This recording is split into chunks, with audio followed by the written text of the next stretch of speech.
Numerous crashes happen at all times of night and day, often at high speeds. Sometimes kids are in the car.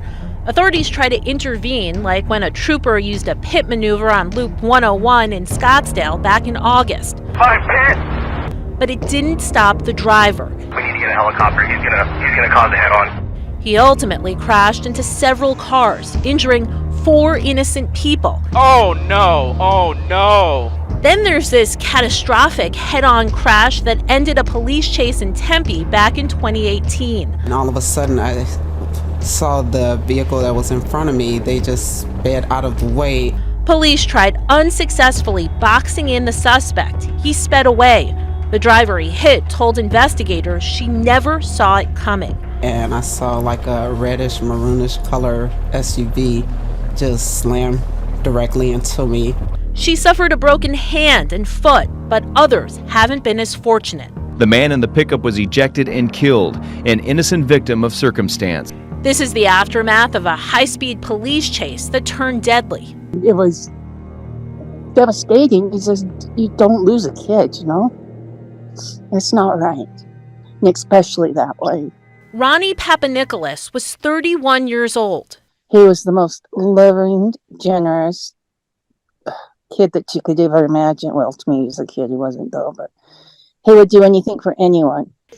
His mom, Eileen Rowley, says he was in the Tucson area for work in November of 2010. The Department of Public Safety, or DPS, was chasing a suspect who rammed into Ronnie's pickup from behind on I-10.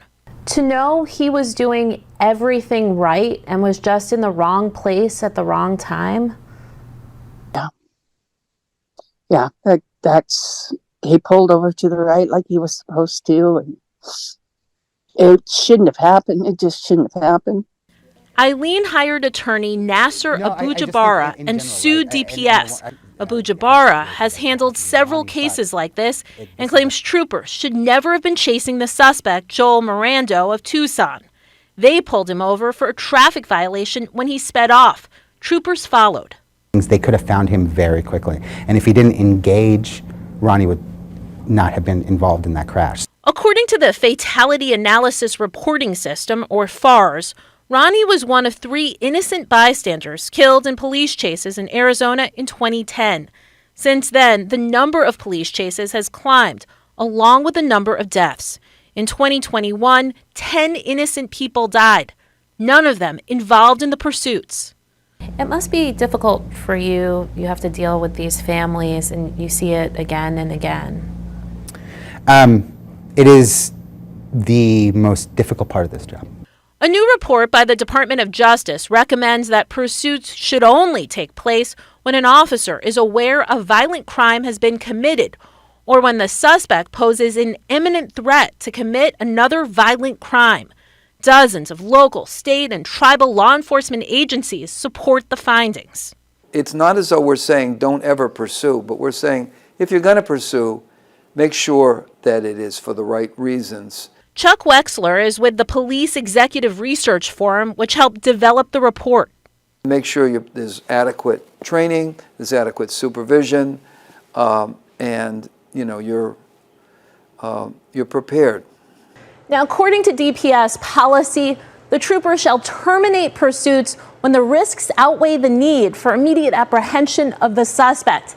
They list 11 factors to consider, including danger to life and property, the nature of the crime, and their training.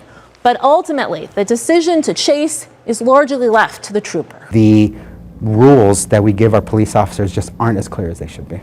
Based on the criteria that you reviewed today, if this had happened now, this trooper would be within the guidelines to pursue that suspect. Yes, because the guidelines are so vague. Troopers found 150 pounds of marijuana in Mirando's car.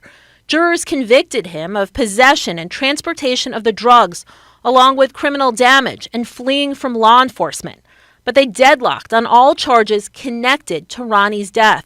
A judge sentenced Mirando to 13 and a half years behind bars. In your mind, who's responsible for this? Is it the suspect or is it the troopers? My mind, personally, the troopers. Definitely the troopers.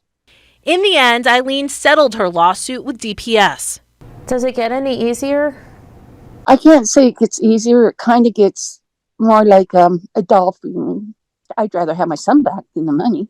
DPS declined my request for an interview. In a statement, they acknowledge the increase in police pursuits and write, following every pursuit the DPS is involved in, a review of the incident is conducted and believes this policy and practice empowers troopers and supervisors to weigh the circumstances as they unfold before them appropriately.